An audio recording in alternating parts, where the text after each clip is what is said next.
The Path of Empire, 1890 to 1899. Causes of U.S. imperialism. One of the major causes of United States imperialism between the years of 1890 and 1899 was the end of the American frontier. In 1890, a report from the superintendent of the census stated that the American frontier had been conquered. There was no longer any undiscovered or unexplored territory. Many Americans at the time believed that the U.S. either had to expand or it would explode from the internal pressures. The United States, throughout its history, had been expanding westward, and now that we had become a continental nation, we had nowhere else to go other than outside of our borders. The increase in population, wealth, and industrial production demanded more resources. Those resources were probably readily available at home, but we've always been much better about taking other people's resources. There is also internal pressures, labor violence, and agrarian unrest, i.e. populism, that ran rampant due to industrialism. So, some people saw imperialism, or the expansion outside of our borders, as a safety valve to the U.S.'s internal pressures.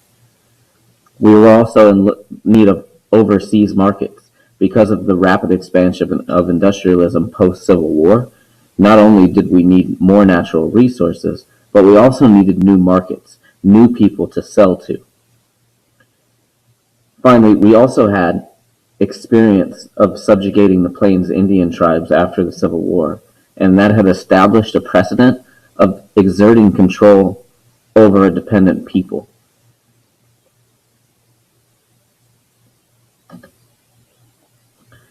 Foreign trade was becoming increasingly important to the American economy in the late 19th century. Again, with the rapid expansion of industrialism during the Second Industrial Revolution following the Civil War, we not only needed more resources to feed the American industrial machine, but we also needed new markets, new people to sell to. We were producing at a level that there just wasn't enough consumers in the United States to buy everything that was being produced, and we needed new markets. There's also this desire to compete with Europe for overseas empires. An influential minority in the country sought international status for the U.S., like the great European powers. Between 1870 and 1900, Europeans had taken over 1/5 of the land and 1/10 of the population in the world. Germany became America's biggest imperialist foe, and largely spurred the U.S. into imperialism. Germany had sought colonies in Africa, Asia, Latin America, and the Caribbean. Some of the proponents for U.S. expansion.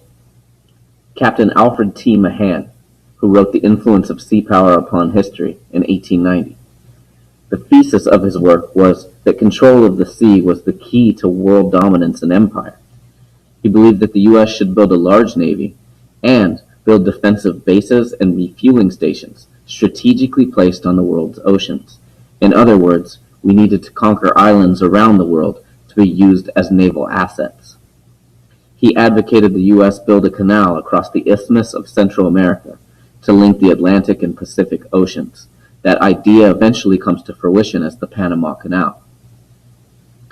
He helped to stimulate a naval race amongst the great powers, persuaded yellow journalists to push for a modern navy of steel ships. By 1898, the U.S. had the 5th most powerful navy in the world. By 1900, 2 years later, the 3rd most powerful navy in the world. Josiah Strong was another proponent for expansion. He wrote Our Country in 1885 and advocated the superiority of the Anglo-Saxon civilization. He urged Americans to spread religion and democratic values to the backwards people of the world. Again, using religion to drive expansion, the way that it had been used during Manifest Destiny. In many ways, the imperialist nature of the United States at the turn of the century was simply a continuation of the Manifest Destiny policies of the 19th century.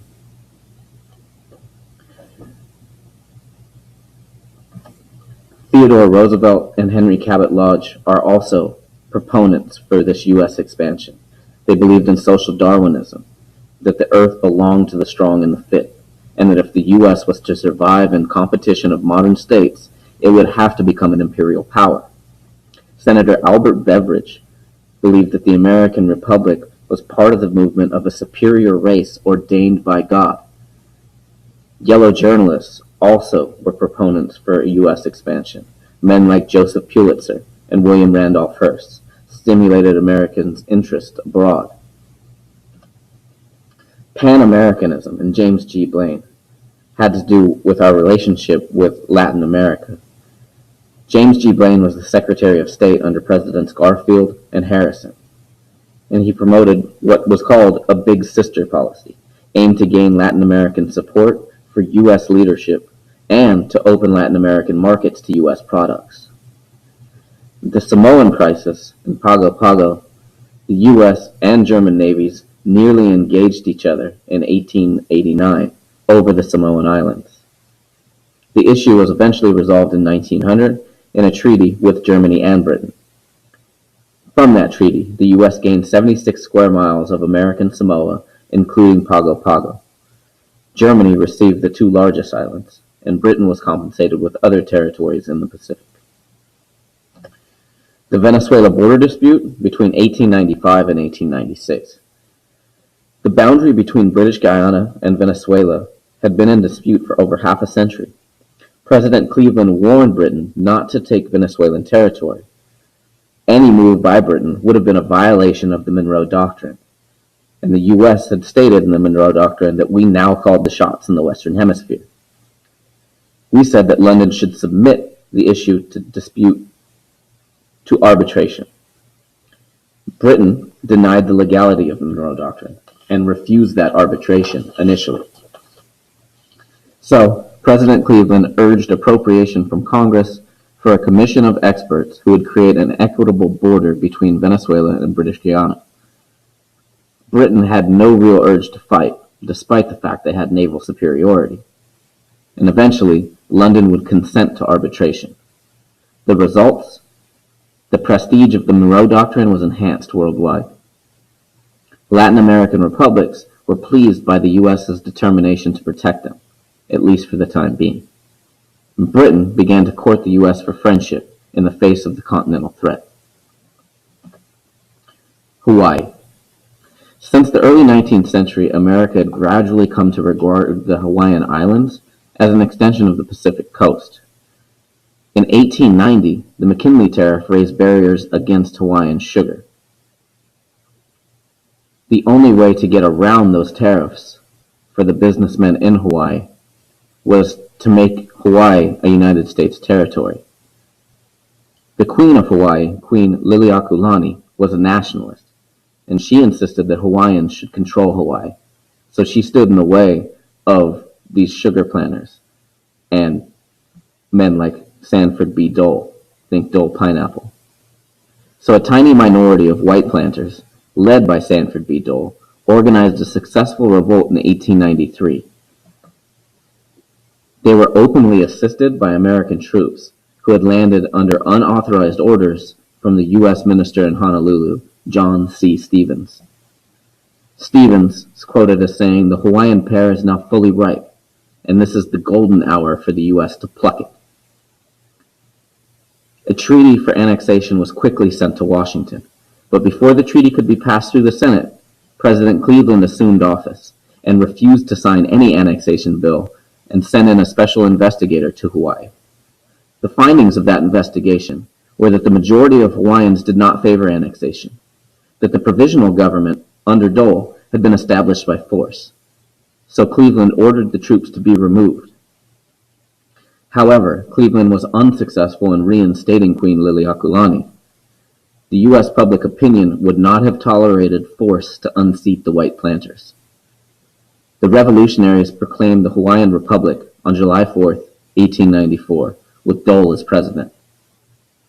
Annexation was abandoned until 1898, and Dole served as the territorial governor from 1900 to 1903. This would be the first full-fledged imperialistic debate in the United States,